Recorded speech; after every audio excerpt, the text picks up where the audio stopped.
আৰু এই খেলৰ জৰিয়তে এই খেলুৱৈসকলে যাতে কৰ্মসংস্থাপন লাভ কৰে।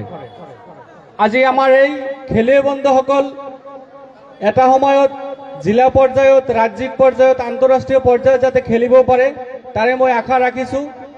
আৰু মই এটা কথা ক'ব বিচাৰিছোঁ যে আজি আমি সকলোৱে ইয়াত খেল উপভোগ কৰিব আহিছোঁ। আমি সকলোৱে খেলক ভাল পাওঁ, আমি খেলক ভাল পাওঁ, ঠিকই আছে, আমি খেলিব লাগিব। খেলৰ জৰিয়তে আমি আগবাঢ়ি যাব লাগিব। ইয়াৰ লগে লগে আমি সকলোৱে সচেতন ব্যক্তিসকলে সমাজখনক আগবঢ়াই লৈ যাব লাগিব। আমাৰ এই সমাজখন আমি কেনেকৈ আগবঢ়াই লৈ যাব পাৰি তাৰ চিন্তা চৰ্চাও কিন্তু আমাৰ মাজত থাকিব লাগিব। আজি সমাজত যি ধৰণৰ অপসংস্কৃতি গঢ় দি উঠিছে এই কথাখিনিও আমি নজৰ ৰাখিব লাগিব, যাতে আমাৰ যুৱ প্ৰজন্মই সঠিক ৰাস্তা দেখিব পাৰে। এইখিনি আমাৰ সমাজ সচেতন ব্যক্তিসকলে আগভাগ ল'ব লাগিব। আজি আপোনালোকে এটা কথা ভালকে জানে যে শিক্ষা অবিহনে কোনো এটা জাতি আগবাঢ়ি যাব নোৱাৰে। গতিকে খেলৰ লগে লগে আমি সকলোৱে শিক্ষাৰ প্ৰতি গুৰুত্ব দিব লাগিব। শিক্ষাৰে আমাৰ সমাজখনক আগবঢ়াই লৈ যাব লাগিব।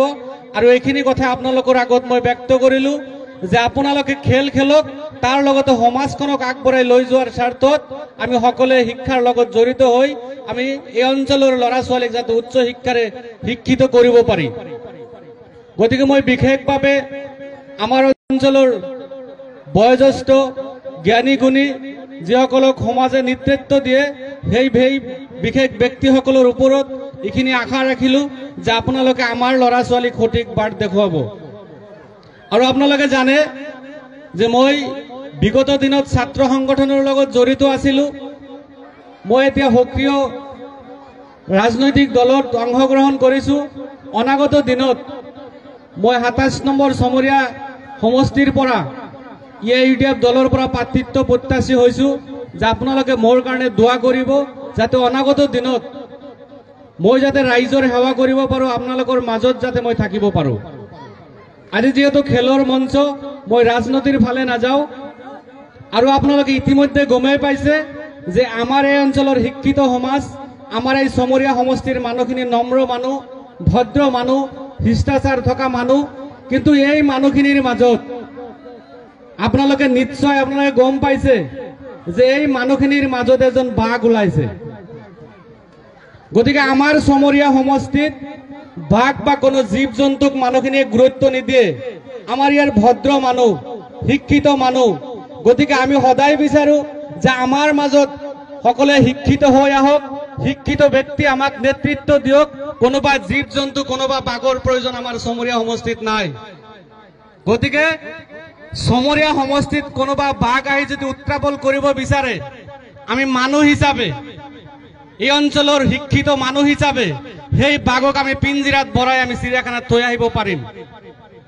গতিকে বাঘ হৈ যাতে আমাৰ মানুহখিনিৰ মাজত নেতৃত্ব দিব নিবিচাৰে, আমাৰ মানুহখিনিক যাতে ভয় খুৱাব নিবিচাৰে।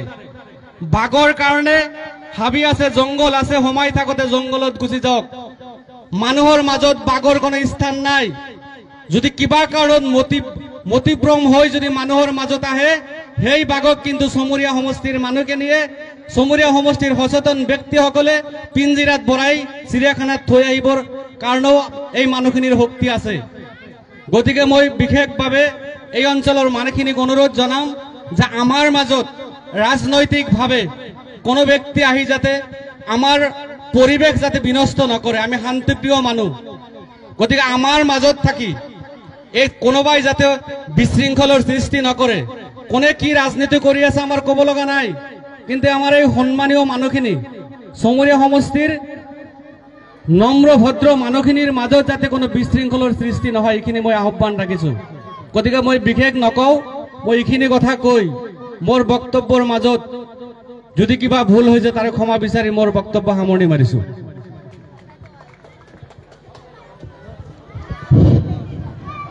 মই ধন্যবাদ জ্ঞাপন কৰিছোঁ ইমদাদ হোসেন ডাঙৰীয়াক। তেখেতে আমাৰ নৱ প্ৰজন্মৰ উদ্দেশ্য কৰি যিখিনি কথা ইয়াতে আগবঢ়াইছে তাৰ কাৰণে আমি সকলে ধন্যবাদ জ্ঞাপন কৰিছো।